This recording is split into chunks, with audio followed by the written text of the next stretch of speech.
gadgets na naka-open pa po yung sounds, ganyan, pwede po natin i-turn into silent mode or kung wala naman po tayong hinihintay na mga hahalagang tawag o text, ay pwede po natin patayin para focus po tayo sa ating pananambahan. So, ayun, para naman po sa mga magsi-CR o gagamit ng comfort room, meron po tayong comfort room dyan sa baba, sa ilalim po ng hagdan, meron po tayo dyan comfort room. So, yeah. Morning! Yan, I like the energy. Thank you, Lord. Okay, so ang atin pong binasa ay nagmula sa mga Gawa, chapter 5, verses 1 to 12. Ayan, so nakita naman po natin kung sino yung mga characters natin dito, no? So ano nga po ulit yung pangalan nung mag-asawa? Si Ananias at si Sapphira. So sino yung kausap nilang apostol? Si Pedro, yan. So, meron pa pong mga sub-characters, yung mga lalaking bumuhat ng patay. Ayan, sila yan. So, bago po tayo magsimula, bigyan ko po kayo ng konting background kung bakit nangyari itong mga bagay na ito. Kasi parang ang tingin natin, kung babasahin lang natin as is itong teksto natin, parang ang maiisip natin, ano ba naman yan sila Peter? Ano ba naman yan sila Pedro? Nagbigay na nga siya ng ari-arian niya, tapos namatay pa sila. Gets? Kasi ang sabi po doon, 'di ba, sa unang part ng kwento, subalit mayroong mag-asawa na nagbenta ng kanilang ari-arian. Kasi parang ang perspective po dito, nagbenta sila ng ari-arian para ibigay sa church. Gets? So now, nagbenta sila ng ari-arian, Ananias ang pangalan ng lalaki at Sapphira naman ang pangalan ng babae. Hindi ibinigay ni Ananias sa mga apostol ang buong pinagbilihan na sinang-ayunan naman ng kanyang asawa. So ang makikita po natin dito ay nagbenta sila ng ari-arian para ibigay sa church, pero at the end, ano nangyari sa kanila? Namatay sila. So bakit nangyari yon? So bibigyan ko muna kayo ng konting background about it. So ang plot po ng kwento ay magsisimula doon sa diniscuss din po ni Pastor JP last week. Naaalala nyo pa po ba yung preaching last week? Ay naku, patay tayo dyan. Sino po ang nakakaalala ng preaching last week?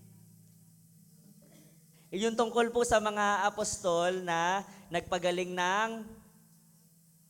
Ay, naku, patay tayo dyan. Nagpagaling ng lumpo. Ayan, very good po, Brother Alan. Thank you, Lord.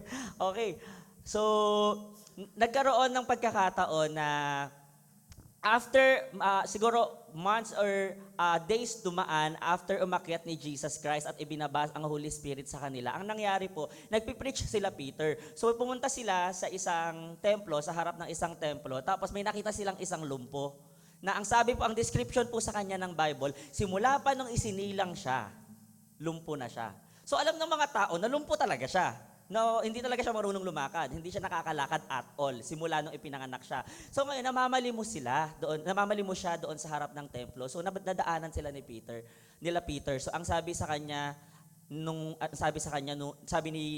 lumpo kila Peter, sabi niya, palimos po, baka meron po kayong konting pagkain, ganyan. So sabi naman nito ni Peter, wala akong pilak o gintong maibibigay sa'yo.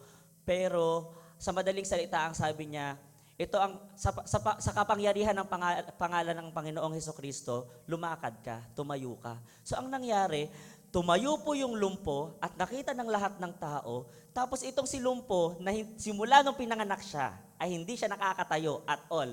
Biglang nagsasasayaw, nagtatatalon siya. So nagulat ang mga tao, so nagkagulo. Ang nangyari, sa madaling salita, itong sila Peter na nagpagaling sa pamamagitan ng pangalan ni Jesus Christ ay pinatawag po ng mga pinakamatataas na punong pari noong unang panahon kasi galit sila eh. Ano bang ginagawa nyo? Bakit kayo nagpapahayag ng ano? Kasi galit sila kay Jesus eh. Pinapatay nga po nila si Jesus eh, di ba?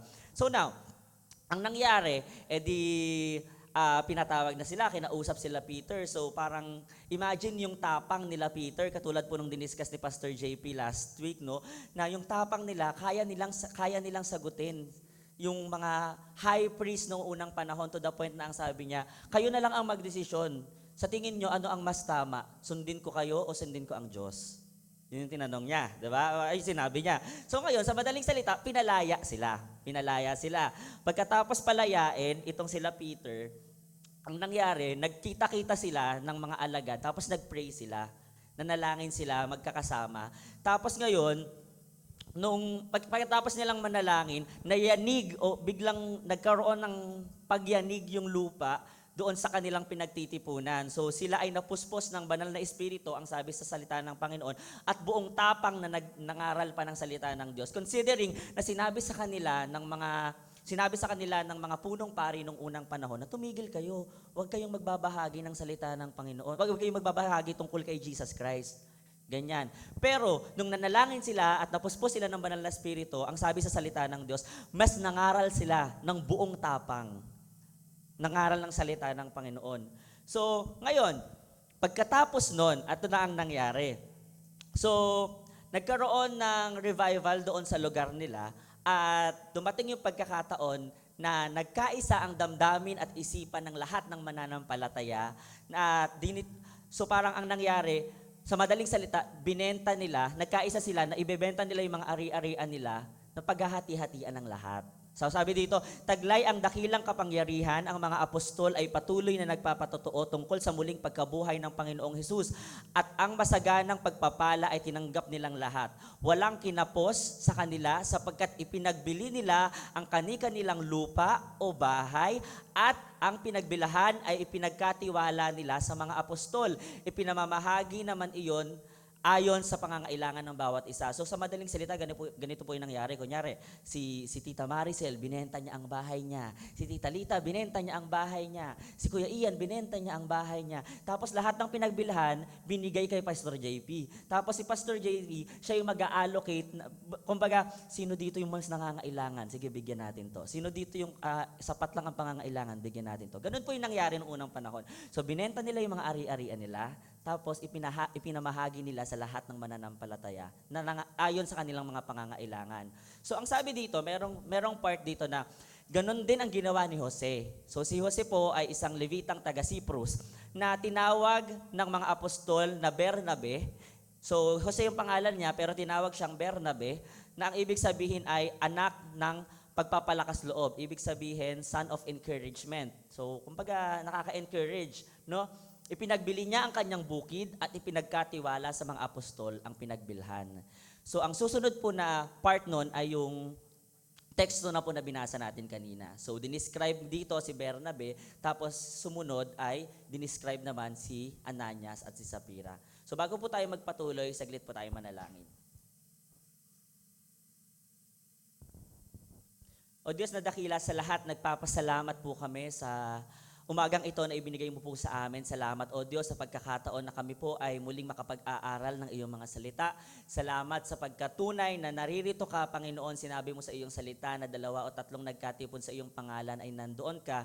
And we welcome you. We continually welcome you and acknowledge your presence in the midst of us today, God. Salamat sa pagkatunay na hindi mo kami iniwan, hindi mo kami pinabayaan, Panginoon. And even, God, sa mga pagkakataon na kami ay tumatalikod sa iyo, sa mga pagkakataon na sinasalansang namin ang iyong pangalan, ang iyong mga salita, Panginoon, ay naroon ka pa rin para sa amin. Tatanggapin at mamahalin, Panginoon. Salamat, Lord God. Ang dalangin po namin sa umagang ito na pagpalain mo po ang aming mga puso. Buksan mo po nawa ang spiritual na mga mata, spiritual na tenga, spiritual na puso ng bawat isa po sa amin na matanggap po namin ang mensahe ng Panginoon, Lord God, sa umagang ito na dadalhin sa amin, Lord God, ng iyong banal na spirito, Lord God. Just pray, Lord, that you will guide us in all truth and be with us. Help us to understand your word, Lord God, and to worship you in spirit and in truth, Lord. Salamat, Lord. Sino po namin nagkakatiwala ang lahat, binabalik lahat ng papuri at pasasalamat sa pangalan ni Jesus. Amen. So ang title po ng mensahe po natin ngayon ay pinamagatang Cleansing of Sin within the Infant Church. So ibig sabihin, kumbaga, paglilinis ng mga kasalanan sa mga early ages ng Christianity nung unang panahon. So meron lang po akong 3 punto na nais ibahagi sa inyo. First point po natin ay the church. Second point ay the sin. At third point po natin is the punishment. Pag-usapan po natin, the church.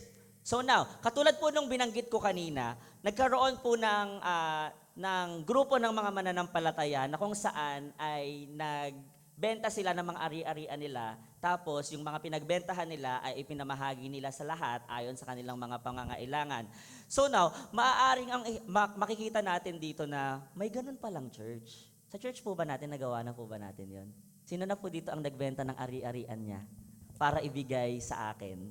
Baka naman po. Joke lang. Sino po dito ang nagbenta na ng ari-arian niya tapos lahat ng pinagbentahan niya ay binigay niya sa church? Wala pa, di ba? So parang tayo, iisipin natin, may ganun palang church noong unang panahon. No? Marahil pwede nating sabihin na may perfect church pala. Kasi kaya pala nilang gawin yun. Di ba? Kaya, may ganun pala silang pananampalataya na kapag binenta nila yung mga ari-arian nila at binigay nila sa mga apostol para ipamigay ayon sa pangangailangan, ay may pagpapala din na babalik sa kanila. No? Pero what we want to discuss here, no? Kung iisipin natin na namamangha tayo sa church nila Peter, even sa mga churches na iba't ibang churches dito sa Pilipinas, sa Muntinlupa. Kasi may mga pagkakataon, ako personally, nung college po ako, nung high school po ako, bago pa lang po akong Christian noon, niisip ko, ang ganda naman ng mga mega churches, ganyan. Sana doon na lang ako, ganyan. May mga ganun akong perspective dati. Pero dahil dito po tayo tinalaga ng Panginoon, ikikip niya po tayo dito. And salamat sa Panginoon dahil most of us here ay dito talaga itinalaga ng Panginoon. At alam ko na mananatili po tayo dito. Amen? Mahina, parang ayaw. Ayaw niyo po bang manatili dito? Gusto nilang mag-church plant. Amen. O, diba? Ayaw manatili dito dahil lalabas para gumawa ng ibang ng anak ng ating iglesia, and thank you Lord about that. So now, we just want to declare that there is no perfect church. Sabihin nyo nga po, there is no perfect church. Ngayon na. Ayan, lahat po ng churches ay may kapintasan. Even doon sa church nila Peter, kung saan ay nakita natin, grabe yung faith nila, kaya nilang ibenta yung lahat ng ari-arian nila para ipamigay sa lahat ng mga nangangailangan ng mga members nila. Pero, sabi dito, di ba, nagkaisa ang damdamin at isipan ng lahat ng mananampalataya at di itinuring ni numan na sarili ang kanyang mga ari-arian. So lahat ng ari-arian nila, kinonsider nila na hindi kanila. Ganun daw po, no? Kundi para sa lahat. And maaaring isipin natin, ang galing ng church nila. Pero even yung church na yon, may Ananias at may Safira. No? Kapag may nagsabi sa inyo na aalis na ako sa church na to kasi hindi maganda yung church nyo eh. Hindi siya perfect church eh. Hindi yan bagay sa akin kasi bagay sa akin na church yung perfect, yung walang kapintasan. Sabihin nyo sa kanya, kapag nahanap mo yung perfect church na yon, huwag kang papasok kasi sisirain mo yun eh. Kasi baka sirain mo. Perfect na sila, wag kang pupunta. Hindi, joke lang. Wag niyo pa sasabihin yun. May grace tayo. No? Wala pong perfect church. Marahil meron pong mga pagkakataon sa buhay natin na dito sa church natin, ang dami po nating mga naririnig, ang dami po nating nakikita, na minsan tinatago na lang natin sa damdamin, minsan sinasabi natin verbally, minsan parang ayaw mo na lang pumunta sa church kasi makikita mo na naman tong tao na to, makikita mo na naman tong gawain na ito, na parang paulit-ulit na lang, hindi naguhugas ng pinggan ng mga kabataan, ang mga nanay, grabe naman, bunganga naman ang bunganga, tapos si pastor naman kung ano-ano naman pinapipreach, tapos lagi na lang masakit. To the point na parang ayaw mo na lang pumunta sa church kasi feeling mo, nababother na lang yung heart mo, napipilitan ka na lang. Marami pong mga Kristiyano, nakakatawa lang po sa pandinig natin, pero marami pong Kristiyano umalis sa church dahil sa mga bagay na yan. Maliliit na bagay na dahil lang sa pagiging imperfect natin as a church, ay hindi na po sila nag-church. Nakakalungkot po yun. Amen? Nakakalungkot kasi tayo yung nagiging dahilan kung bakit lumalayo sila sa Panginoon. Tayo yung nagiging dahilan kung bakit nawawalan ng gana at ng pananampalataya ang mga kapatid natin sa Lord para sumamba sa Panginoon at pumunta sa iglesia niya. Now, ang tanong po natin sa bawat isa sa ngayon, naisip nyo na po bang umalis sa church natin? Nakakarinig po ako ng hindi pa, thank you Lord. Pero sa iba po ba? Even once in your life, have you thought about leaving our church? Kahit isang beses po sa buhay natin, naisip mo ba, lipat na lang kaya ako ng church? Punta na lang kaya ako sa gantong church? Punta na lang kaya ako dun sa church na mas maganda yung tugtugan, mas nakaka-bless yung preaching. No? Alam niyo po, there are 5 main reasons why people leave the church. 5 main reasons kung bakit umaalis po ang isang Kristiyano sa isang church. Number 1, hindi niya nafe-feel na nakasama siya dun sa pamilya na yon. Nafe-feel niya, OP siya, out of place siya, na walang kumakausap sa kanya, na wala man lang nangangamusta sa kanya, na wala man lang nagchat-chat sa kanya pag uwi niya, na parang, uy, salamat kapatid, pumunta ka kanina, ganyan, ganto, ganyan. Nafe-feel niya, out of place siya. Wala siyang place doon sa lugar na yon. That's the first one. Second one, isa sa mga main reasons ay nag-move out from one place to another. Let's say, for example, ako, ng ibang bansa ako. Siyempre, hindi na po ako makakapag-church dito every Sunday kasi nasa ibang bansa ako unless meron akong private plane. Di ba? Pupunta ako dito every Sunday. Imagine that. Baka gusto nyo pong sumama papuntang US. Di ba? Tara, ano lang tayo? Tawag doon? Road trip. Road trip pa US. Di ba? Isa po yan sa mga reasons kung bakit may mga Kristiyano na umaalis sa church. Pero that's not bad. Kasi may mga kapatid po tayo na nag-move to other countries, katulad po si Ate Faye Nuki, na kapatid po ni Pastor JP, na hanggang ngayon ay nagpapatuloy po sa pananampalataya. Even sila Ate May, yung mga iba po na mga kapatid natin dito na napunta na sa ibang bansa, hanggang ngayon ay nagpapatuloy pa rin po sila sa pananampalataya. And that's not bad. Nakakalungkot lang na umalis sila dahil kailangan nilang umalis, pero nakaka-bless pa din in a way dahil nagpapatuloy sa pananampalataya. No? Another thing na nagiging dahilan kung bakit umaalis ang mga tao sa church is because they are hurt by their fellow Christians. Nasaktan na po ba kayo ng kapatid niyo sa Panginoon dito sa church? Yes, di ba? Lahat po tayo nakakaramdam ng sakit. Sino po dito ang manhead? Lahat po tayo nakakaramdam ng sakit. Sino po dito yung parang na-offend na even once sa buhay niya, na-offend sa kahit anong bagay na sinabi ng kapatid niya dito sa church? Taas kamay. Ay grabe, si Sister Rose lang. Ikaw lang daw ang na-offend. Dalawa sila. Ako din. Sama ako. Ate May din. Lahat po tayo, ewan ko po sa inyo ako po, may mga pagkakataon po sa life ko na dito sa church, may mga time na na-offend po ako kasi hindi naman maiiwasan yun eh. Lahat po tayo ay hindi perpekto. Lahat po tayo ay may kasalanan. No? At alam niyo po, katulad ng lagi kong sinasabi, ang church po ay hindi tipunan ng mga perpektong tao. Kaya po tayo nasa church dahil lahat tayo kailangan ng habag ng Diyos. Hindi po tayo pumupunta sa church dahil hindi po yung mga tao dito sa church ay kumbaga kasing banal ni Jesus Christ. Let us not expect that. No? Ang i-expect natin, mag-grow tayo sa church kaya tayo pupunta.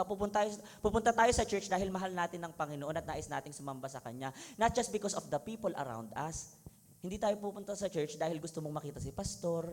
Hindi tayo pupunta sa church dahil magaling yung kumakanta. Ganyan, hindi tayo pupunta sa church dahil maganda yung tugtugan. Kundi pupunta tayo sa church dahil mahal natin ang Panginoon and we want to serve Him. We want to glorify Him. Alam niyo po, lagi ko nga pong sinasabi, kung ang mga ospital, ang Osmon, say for example, ang Asian, ay pinupuntahan ng mga may sakit physically, ang church po ay puntahan ng mga may sakit spiritually. Ang Panginoong Hesus po ang doktor natin, hindi po ang pastor. Hindi po ang mga leaders natin. Si Jesus, ang Holy Spirit po, ang ating doktor. Hindi po tayo kayang pagalingin ng mga yan. Kaya pa po tayong pasakitin ng mga yan. Ang mga tao dito sa church, nagkakasakitan po tayo.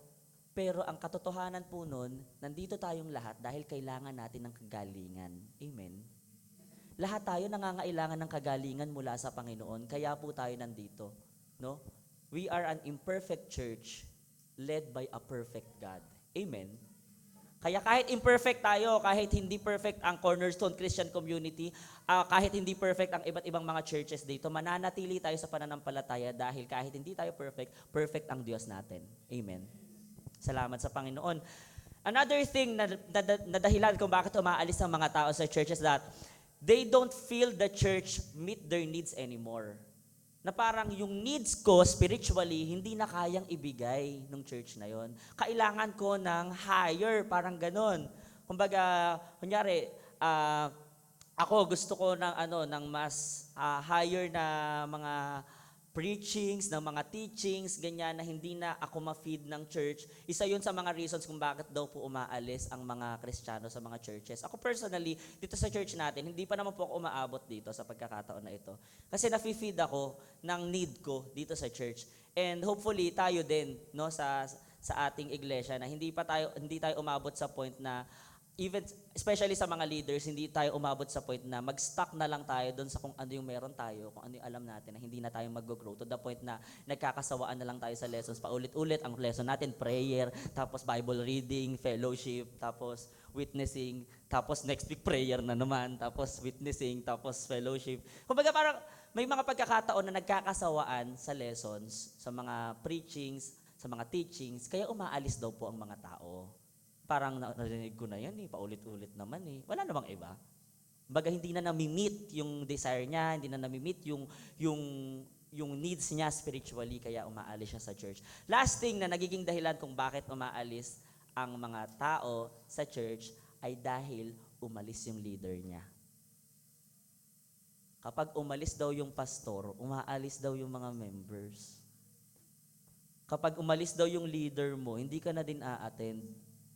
Sino dito yung parang nawala yung leader niya tapos hindi na siya umattend? At least nandito kayo ngayon. Di ba? Ibig sabihin may leaders kayo ngayon. No? Yung isa sa mga reasons na parang dahil naiwan ng leader niya, hindi na siya umattend. No? So ang tanong natin sa bawat isa ngayon, naisip mo na bang iwan ng Diyos? Sa kahit anong dahilan na binanggit natin kanina, naisip na po ba nating iwan ang pananampalataya sa Panginoon? Alam niyo po, wala pang nagsasabi sa akin na ang cornerstone, ang perfect church para sa akin. Ang cornerstone, ang pinakamagandang church para sa akin. Mas marami pa nga po yung sinasabi na ano mo yan sa cornerstone, ganto ganyan. Sa cornerstone, alam mo parang, bakit ganto yung sa cornerstone? Marami po tayong mga sinasabi, marami po tayong mga naririnig, pero ang point po natin dito, kung nakikita mo yung struggles na yon, kung nakikita mo yung aspect na medyo napupulaan sa part na yon, baka ikaw yung tinatawag ng Diyos para mag-ayos nun. Kasi ikaw yung nakakita Amen? Kung nakikita mo na parang hindi maganda ang tugtugan ng church, baka ikaw ang tinatawag ng Panginoon para tumugtog. Kung nakikita mo na hindi magagaling yung mga kumakanta sa church, baka ikaw ang tinatawag ng Diyos para kumanta. Kung nakikita mo na hindi nahuhugasan ng mga pinggan sa kusina, baka ikaw ang tinatawag ng Diyos para maghugas. Di ba, Mikey? Meron po kasi kaming kasunduan sa DG namin, sa discipleship group namin, na kapag hindi kayo nagdala ng Bible at notebook, maghuhugas kayo ng pinggan ng mga pinagkainan after worship service. Kaya sa mga nanay po, may kasunduan po kami. In-announce ko lang po. Wala pong dalang notebook si Mikey. Hindi, joke lang. Meron naman po. May dala siyang Bible. Anyway. So kung dumating sa punto na tayo ay nag-iisip na iwan ang church natin dahil lang nasaktan tayo, dahil natabunan yung damdamin natin o kung anumang nangyari sa paligid natin, nawa alalahanin natin na hindi ang mga tao ang dahilan kung bakit tayo pumunta sa church. Hindi ang mga tao ang dahilan kung bakit ligtas ka ngayon. Hindi ang mga tao ang dahilan kung bakit nararamdaman mo ang pagmamahal ng Diyos ngayon. Dahil hindi sa tao nagmula yung pagmamahal na yon, sa Diyos mismo. Amen? So on the other hand, tinatanong natin kanina kung naisip mo na bang umalis sa church. Ngayon naman, ano naman yung gusto mo sa church natin? May na-appreciate pa ba tayo sa church natin? Na-appreciate mo pa ba yung leader mo? Na-appreciate mo pa ba yung pastor mo? Na-appreciate mo pa ba yung paglilingkod ng mga kabataan? Na-appreciate mo pa ba yung pagluluto ng mga kananayan? Salamat po pala sa pagluluto nung acoustic night namin. Masarap po yung pagkain. Ang dami pong natira. Kinain pa po namin hanggang kagabi. Salamat sa Panginoon kasi marami pa ring mga bagay na pwede nating i-appreciate dahil marami pa ding mga bagay na mabubuting ginagawa ang Diyos sa buhay ng ating iglesia. And hindi lang sa ating iglesia, even sa ating mga churchmates, no? Kaya naman ine-encourage ko po ang bawat isa sa atin that after this worship service, no? Pagkatapos ng worship service na ito, lapitan mo yung kapatid mo at appreciate mo siya. Pwede mong tapikin, sis, salamat kasi ganito, ganyan. Bro, salamat kasi nung panahon na hirap ako sa buhay, binigyan mo ako ng advice na to, tapos ginawa ko siya, tapos naging maganda. At meron, i-plug ko lang po, meron pong part doon, yan, nakikita nyo po yan, yung whiteboard na yan. Meron po dyan mga sticky notes, yan, pwede po kayo magsulat ng whatever you are thankful about, nakalagay dyan, I am thankful, yan, pwede po kayo magsulat. Tapos meron pong box doon na maliit sa gilid, ang sabi po dyan, letters for leaders. Since Heart Month naman po ngayon, i-show po natin yung love natin sa mga leaders natin. Kung gusto nyo pong magsulat para kay Pastor JP, kay Pastor Ding, kay Elder Marvin, sa lahat ng mga leaders nyo, ministry heads, and all that, discipleship group leaders, pwede po natin silang sulatan, i-appreciate po natin sila. Amen? After this worship service, kung hindi nyo man po sila sulatan, pwede nyo silang tapikin, ate, salamat kasi ganito, ganyan. Kuya, salamat dahil sinamahan mo ko and all that. So let us fill this church with appreciation this morning. Amen. Amen. Salamat sa Lord. That's the first thing. First point po natin ay ang church. There is an imperfect church. Our church is imperfect, but we have a perfect God to lead us.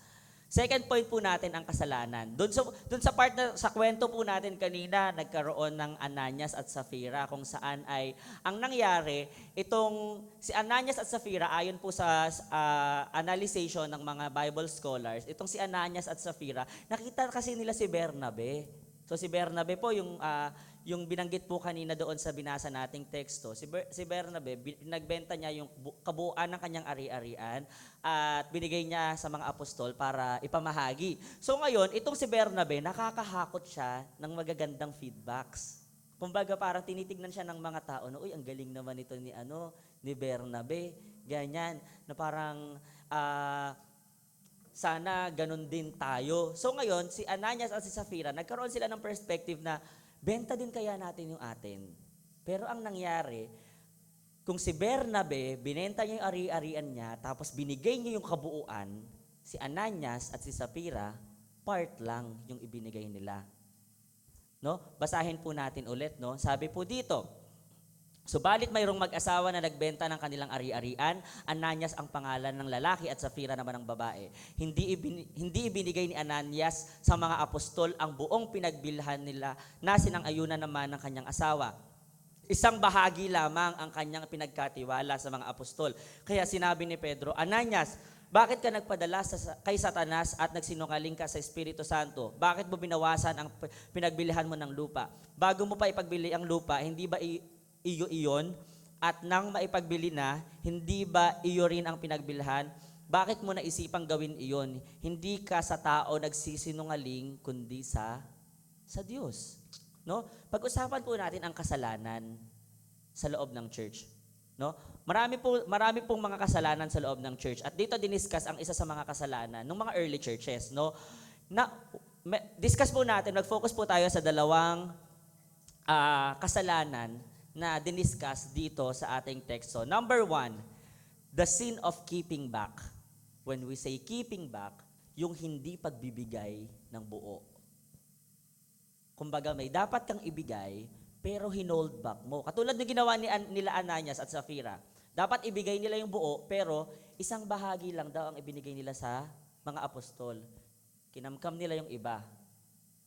Naintindihan po natin, the sin of keeping back. Verse 2 ang sabi dito, He kept back part of the proceeds, his wife being aware of it. Ibig sabihin, napagkasunduan nilang dalawa yon, si Ananias at si Safira. No? Napagkasunduan nilang mag-asawa. So, we just want to say na ang hindi pagbibigay ng lahat or keeping back is a partial commitment. Na-try nyo na po bang mag-commit sa isang bagay dito sa church? Sa isang ministry? Si Ananias at si Safira, nag-refuse sila na ibigay yung lahat ng mga pinagbentahan nila sa kanilang ari-arian dahil gusto nila may matitira pa rin sa kanila. Pero gusto pa din nila na makuha yung simpatsya ng mga tao, kumbaga yung praise ng mga tao, yung taas ng pagtingin sa kanila ng mga tao dahil wow, ang galing naman din nila Ananias at Sapphira, nagbenta sila ng ari-arian. Ganyan. That's the goal. Gusto nilang makuha yung ano na yon, yung praise na yon, yung glory na yon. Pero ang plano nila at the back of their head, magbibigay tayo, pero hindi lahat. Hindi buo. No? And isa po yon sa mga danger natin bilang mga Kristiyano. Lalo na sa pagtatites. Sino po dito ang nagtatites? Amen. Lahat po tayo ay nagtatites. Amen? Amen. Hindi ko sure kasi. Ano ba yung tithes? Alam naman po natin ang tithes. O gusto niyo po bang i-discuss natin? Mahaba po yun. Ang tithes basically ay ang 10% ng, so kung ang baon mo ay 100, ibigay mo ang 10. Gets? Ganun lang po kasimple yun. No? Kung gusto mong mag 11 pesos, 15 pesos, 20 pesos, edi better. Pero ang requirement ng Panginoon, 10%. Kung meron kang 1,000,000, magkano yon? Ang 10%? 100,000. Ang gagaling sa math. Sige, kung meron po kayong 645,000, magkano po yung 10%? Tingnan nyo.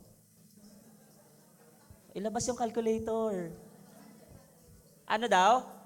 64,500. Uy, may calculator.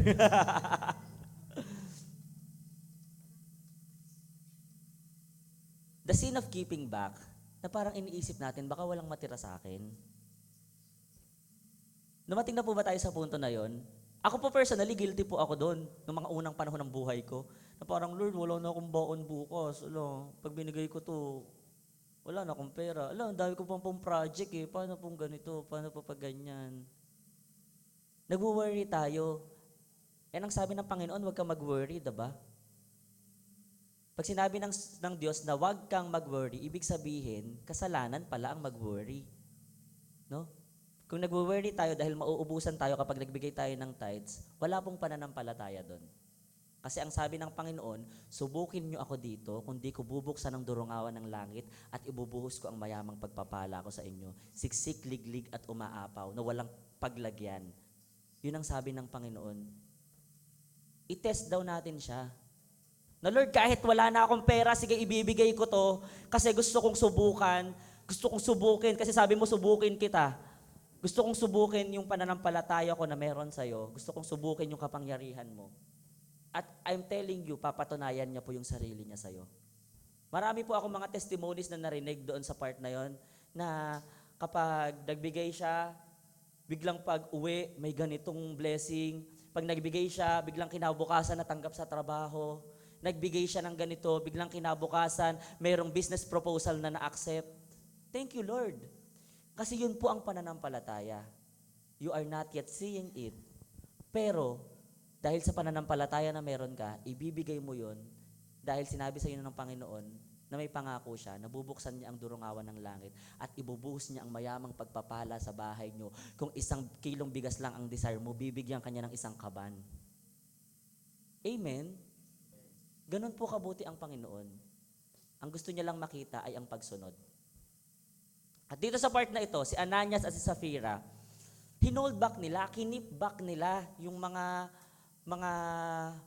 napagbentahan nila. No? Partial commitment. Sino po dito yung mga nag-commit sa ministry tapos parang, ito lang po yung kaya ko sa ngayon. Pero alam mo naman, kaya mo naman talaga. Di ba? Na parang, tsaka na po ako mag-fully commit kapag nakagraduate na po ako ng high school, nag-college. Ay, ang busy po pala ng college, tsaka na po ako mag-commit kapag nagtrabaho na po ako, nagtrabaho. Tapos yung trabaho niya panggabi, hindi niya na kayang mag-commit sa church. Ay, saka na po ako mag-commit kapag nakahanap po ako ng work from home, nag-work from home. Tapos tinatamad ng lumabas. Saka na po ako hindi na natapos. Hindi na natapos yung partial commitment. No? Parang sinasabi natin sa Lord na, sa ngayon Lord, ito muna yung kaya ko. alam mo naman kaya mo pa. I-give yung buo. Parang lagi na lang nating sinasabi na at least may ginagawa, yung iba nga wala eh. At least ang halaga may ministry, yung iba nga dyan. Kinompare pa natin yung sarili natin sa iba. 'Di ba? Kung kaya mo, kapatid, kung kaya mong ibigay ng buo sa Panginoon, ibigay mo. Amen. Sabihin mo nga sa katabi mo, ibigay mo ng buo. Kasi ang gusto ng Diyos ay buo. Ayaw ng Diyos na ano lang, na isang slice lang ng pizza. Gusto niya buong pizza. Gusto ko din po yun.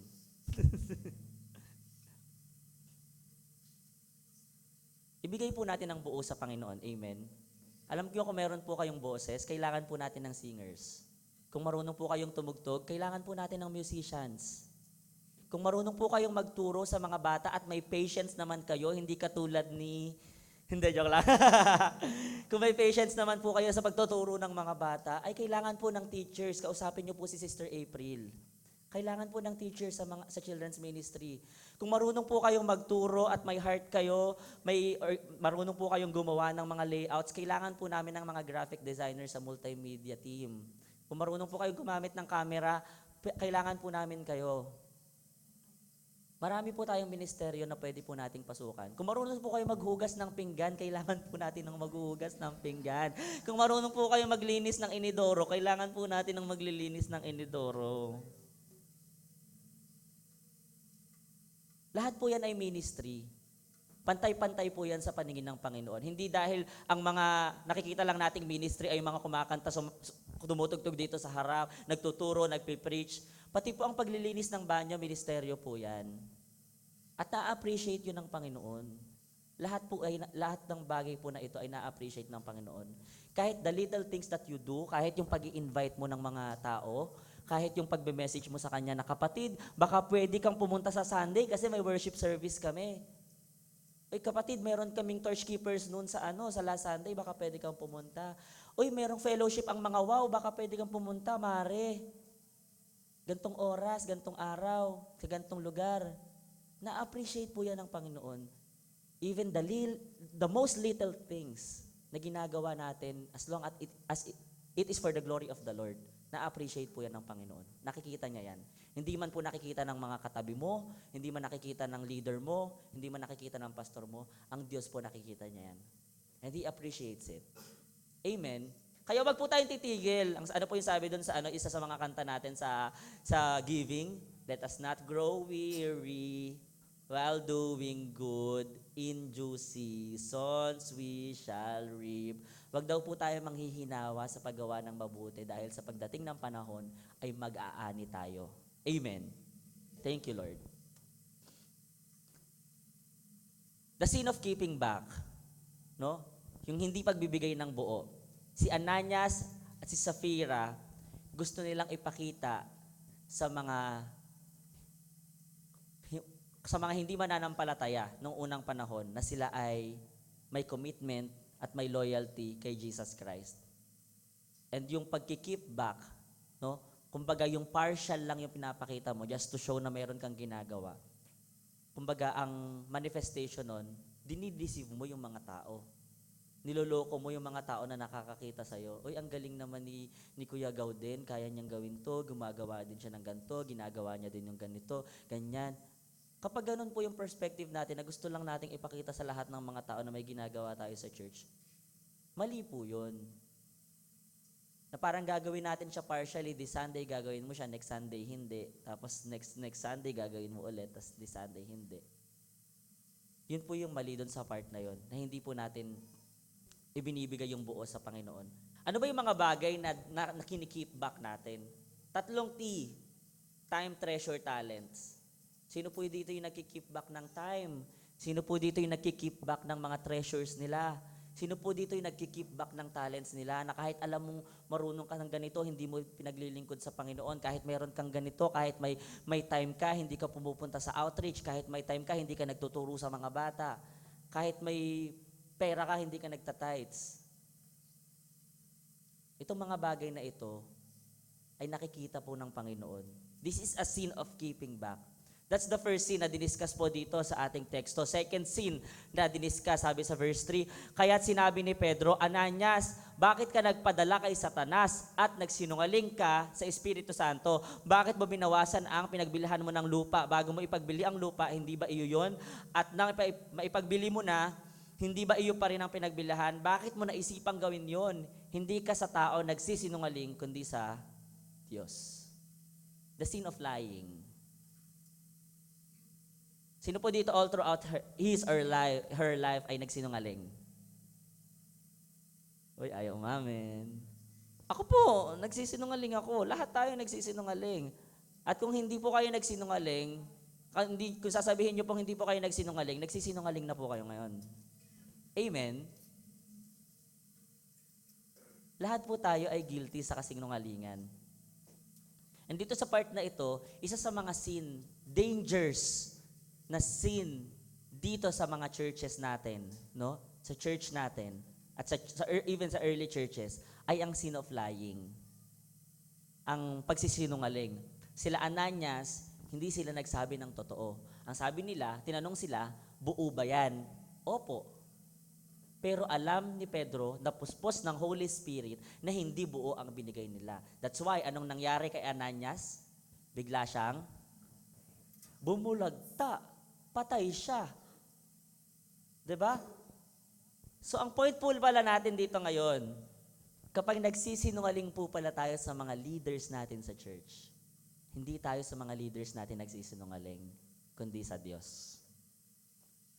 Lalo kung ang usapan nyo, ang pinag-uusapan nyo ay tungkol sa ministeryo, lalo kung ang pinag-uusapan nyo ay tungkol sa commitments sa church and all that, kapag nagsisinungaling po pala tayo sa mga leaders natin, hindi tayo sa kanila nagsisinungaling, kundi sa Panginoon. Rekta po yun. Ano yung sabi dyan? Hindi ka sa tao nagsisinungaling, kundi sa Diyos. Naintindihan po natin? As much as possible, alam niyo po, isa sa mga na-appreciate ko dito sa church, since Appreciation Day naman, no? Isa sa mga na-appreciate ko dito sa church, I can be true to myself. Kaya ko pong sabihin yung totoong ako, kung sino ako, kung ano yung gusto kong sabihin. No? As long as it is with love, baka naman sabihin mo, iinis ako sa'yo eh. Baka naman mamaya, pagkatapos po ng worship service, alam mo, konti ka. Gigil na gigil eh, no? Hintayin po natin ang mga kananayan mamaya. Baka lapitan ako. Alam mo, gaw din. Namumuro ka na.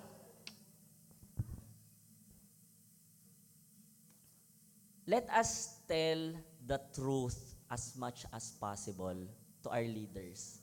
Lalo kung nakikita naman po nating mapagkakatiwalaan po ang mga leaders natin.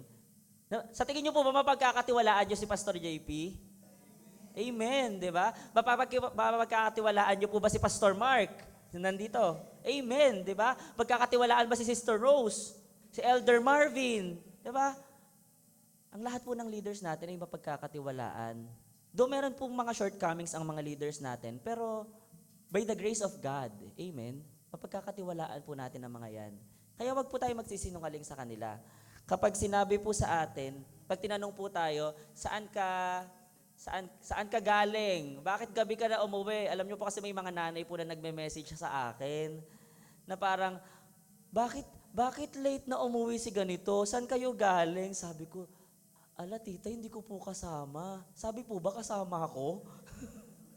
May mga nagme-message po sa akin na parang, wala pa si ganito, kasama niyo pa ba? Sabi ko, tita, kanina pa siya nagpaalam na umuwi. Hindi ko po alam kung saan siya pumunta. No? At pag tinanong tayo ng mga leaders natin, sabihin natin ng totoo. Amen? Papagalitan lang naman tayo eh. Hindi naman tayo papatayin eh. Diba? Hindi ka nga lang papayagan sa susunod. Pero okay lang yon, at least hindi tayo nagsinungaling sa Diyos. Amen?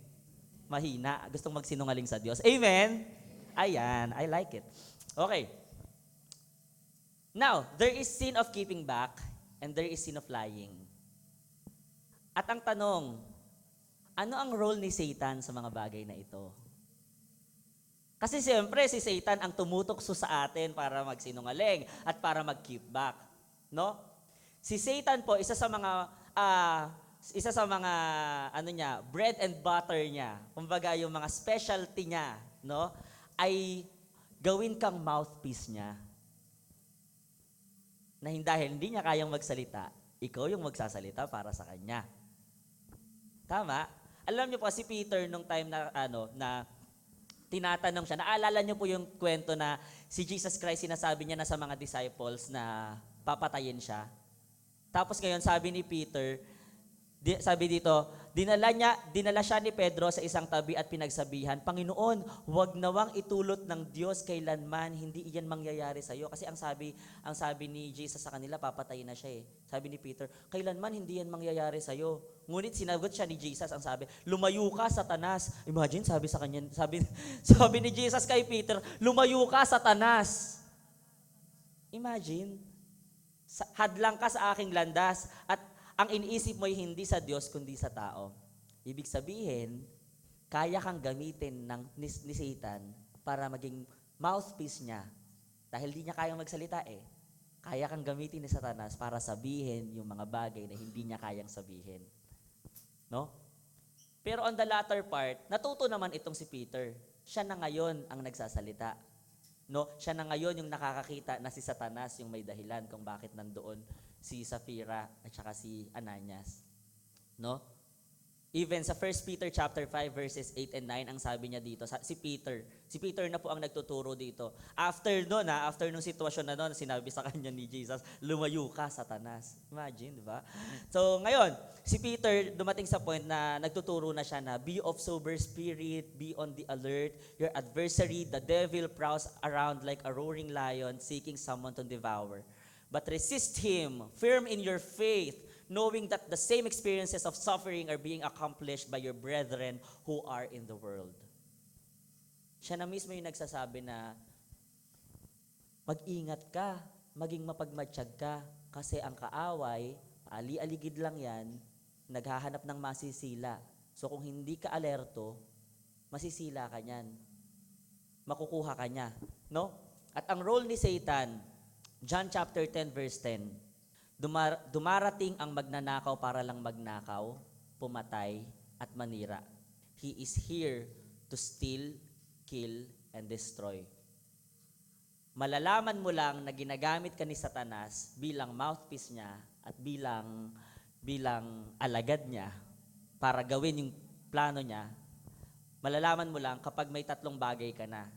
You are doing it to kill, to steal, and to destroy. Amen. On the other hand, kung gusto mong malaman na ikaw ginagamit ng Lord para sa will niya, di ba? Ang will ng Lord ay good, pleasing, and perfect. Kay Satanas naman, kill, steal, and destroy. Malalaman mo lang na ikaw ay ginagamit na ni Satanas kapag nandun ka na sa punto na ang purpose kung bakit mo ginagawa ang mga bagay ay para magnakaw, pumatay, at manira. That's the sin. The sin of keeping back and the sin of lying. And ano yung punishment? Ito po yung third point natin. The punishment. Ano po yung punishment? No? Verse 5, ang sabi dito, nang marinig ito ni Ananias, siya'y nalagutan ng hininga at bumagsak. At lahat ng nakabalita sa pangyayaring iyon ay pinagharian ng matinding takot. Lumapit ang ilang binata, binalot ng bangkay at siya'y inilibing. Pagkaraan ng mga 3 oras, dumating naman ang kanyang asawa na walang kamalay-malay sa nangyari. Kinausap siya ni Pedro, sabihin mo sa akin, ito nga ba lamang ang kabuuang halaga ng pinagbilhan nyo sa inyong lupa? Opo, yan lamang, sagot ng babae. Kaya't sinabi sa kanya ni Pedro, bakit nagkaisa kayong subukin ang Espiritu ng Panginoon? Hayan, kakarating pa lamang ng mga naglibing sa inyong asawa at ikaw naman ngayon ang isusunod nila. Noon din nabuwal si Sapphira sa paanan ni Pedro at namatay. Pagpasok ng mga binata, nakita nilang patay na siya, kaya't inilibing siya sa tabi ng kanyang asawa. When you lie to the Spirit of God, kahit maganda pa yung ginawa mo, kahit may mga bagay pa na magiging maganda naman yung effect, katulad ng ginawa ni Ananias at ni Sapphira, na nagbenta sila ng ari-arian, nagbigay sila ng pera sa church, kahit maganda pa, but when you lie to the Holy Spirit, may punishment. No? Sila Sapphira, extreme yung punishment na nakuha nila. Death. No? When God has planted something in your heart, kung merong sinasabi sa iyo ang Panginoon na gawin mo itong bagay na ito, gawin mo itong bagay na yan, meron akong gustong gawin, i-accomplish sa buhay mo. Kapag sinasabi sa iyo ng Panginoon yan, tapos ang response mo lang ay, Lord, pwedeng next week. Lord, pwedeng hati kami ni Kuya Jomel ng gagawin. Lord, pwedeng iba na lang. Kasi hindi ako marunong eh. Hindi ako magaling eh. No? We want to declare and we want to establish that partial obedience is still disobedience. Nagets po natin? When we say partial obedience, yung hindi buong pagsunod. Na kung sinabi sa'yo ng Lord na magluto ka at sumayaw ka, ang ginawa mo lang ay magluto. Pag sinabi sa'yo ng Lord na mag-disciple ka at kumanta ka, ang ginawa mo lang ay kumanta. Pag sinabi ng Lord sa'yo na magturo ka sa mga bata at maglinis ka ng church, ang ginawa mo lang, magturo lang sa mga bata. Partial obedience is still disobedience. Nakukuha po natin, no? May hindi pa din pagsunod dun sa part na yon. May disobedience pa din, no? Kung tinawag ka ng Panginoon para sa pagtugtog at pag-evangelize, tas ang gusto mo lang gawin ay tumugtog kasi mas madali yun. Mas madaling tumugtog kaysa mag-evangelize. Mas madaling magluto kaysa sumayaw. Mas madaling kumanta kaysa mag-disciple. No? Kasi sa buhay natin, mas pinipili natin yung mga ministry na komportable tayo. And hindi yun yung gusto ng Panginoon eh. Gusto niya buo ka. Na kahit nag-struggle ka, gagawin mo pa rin yun dahil mahal mo siya. As how God has sacrificed for us, nawa ganun din tayo magsakripisyo para sa Panginoon. No? Kung mahina na ang tuhod natin para maglakad, isacrifice po natin sa Panginoon. Kung namamaos ka, nakakakanta, kaka-worship, isacrifice mo pa din sa Lord. 'Di ba? Kung masakit ang mga kasukasuan mo, ang likod mo, ang balikat mo, pero gusto mong itaas ang kamay mo para sa Panginoon habang nagwo-worship, gawin po natin. Hindi po yan tutumbas sa kamatayan ng Panginoong Hesukristo sa krus para sa mga kasalanan mo, para sa mga kasalanan ko. Ang mga maliliit na sakripisyo para sa Lord, nawa gawin po natin with all our hearts. Not just to brag, hindi para magyabang, hindi para ipakita sa ibang tao na kaya mong gawin ito, para ipakita sa Lord na mahal mo siya. Amen? Let us do these sacrifices for the Lord. Kasi we tend to choose usually yung mga bagay na mas desirable para sa atin. Mas pinipili natin yung mga bagay na mas madadalian tayo. On the other hand, gusto ng Panginoon na meron tayong sacrifices. No? May obedience tayo. So kung ano yung gusto niyang gawin sa buhay natin.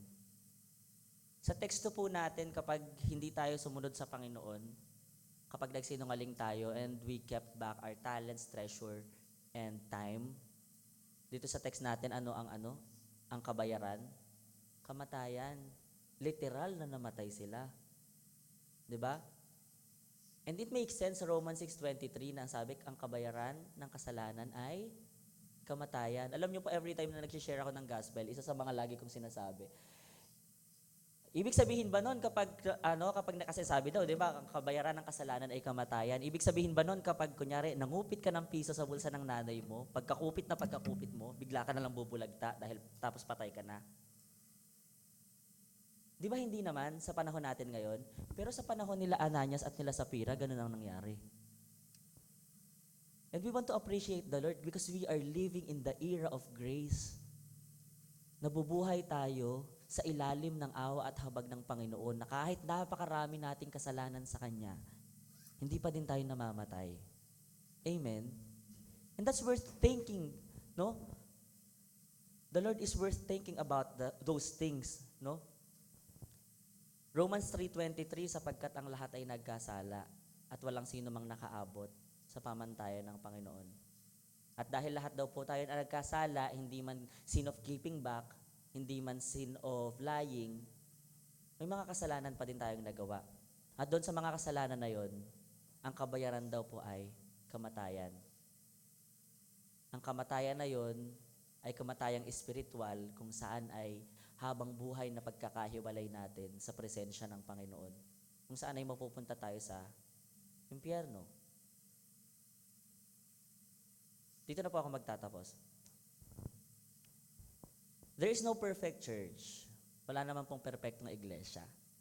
And lahat po tayo ay nangangailangan ng habag at biyaya ng Panginoon, kaya po tayo narito. And isa sa mga points na diniscuss din po natin kanina ay lying to our church leaders is lying to God. Especially when it affects the ministry.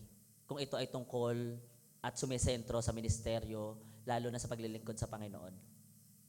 At ang kabayaran ng kasalanan ay kamatayan. The point here, lahat po tayo ay nagkasala. Lahat po tayo ay magbabayad sa mga kasalanan natin. Dineclare po sa Romans 6:23 na ang kabayaran ng kasalanan ay kamatayan, pero hindi pa tinapos ng Lord yung verse na yon. Dahil ang sabi niya doon, sapagkat ang kaloob ng Diyos ay buhay na walang hanggan sa pamamagitan ni Kristo Jesus na ating Panginoon. And that's what we want to appreciate sa ginawa ng Panginoon.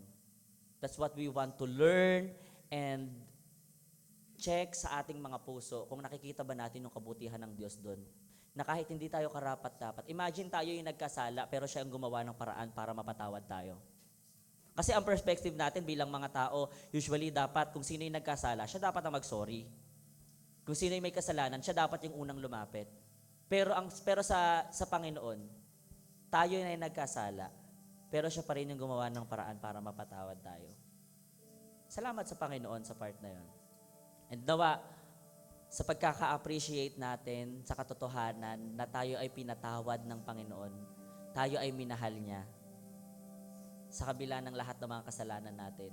Nawa ang maging tugon natin ay ang paglilingkod sa Kanya. Nawa ang maging tugon natin ay dinggin na yung pagtawag niya kung saan Kanya tinatawag. Salamat po sa Panginoon sa mensahe na ipinadala niya sa atin ngayong umaga. Saglit po tayo manalangin.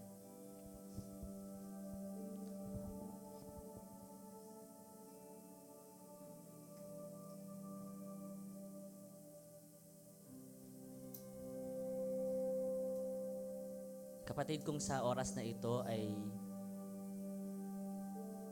naririnig mo pa rin ang pagtawag ng Panginoon sa ministeryo na nais niya na kabilangan mo.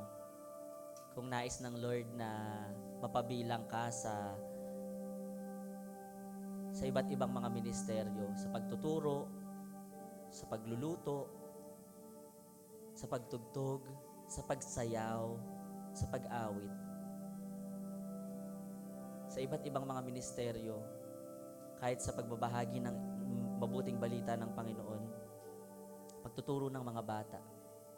Kung hanggang ngayon ay naririnig mo pa rin yan, ito na ang panahon para tugunan mo na siya.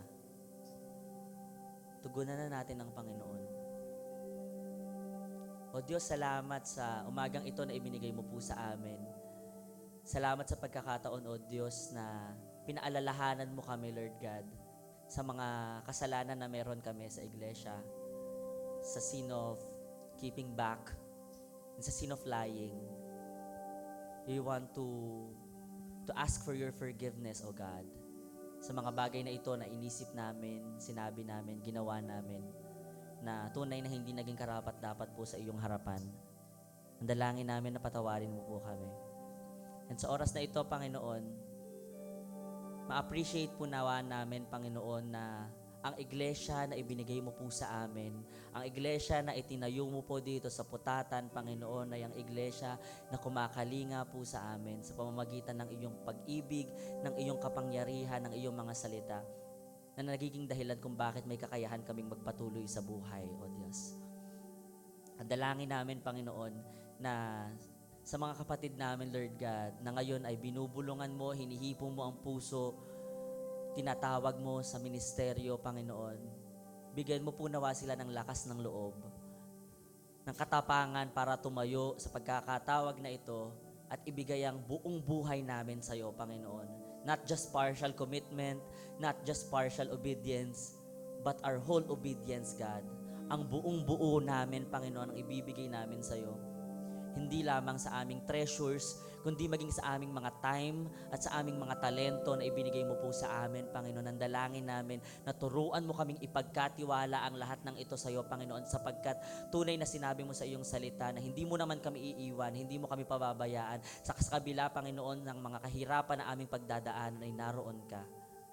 Ang iyong kagalakan ay ang aming kalakasan, Panginoon. Salamat, Lord. Nawa ang mensahe sa amin ngayong umaga, Panginoon, ay mag-minister sa aming mga buhay at matutunan naming patuloy na sumunod sa iyo. Salamat, Lord, sa inyo po namin nagkakatiwala ang lahat. Binabalik lahat ng papuri at pasasalamat sa pangalan ni Jesus.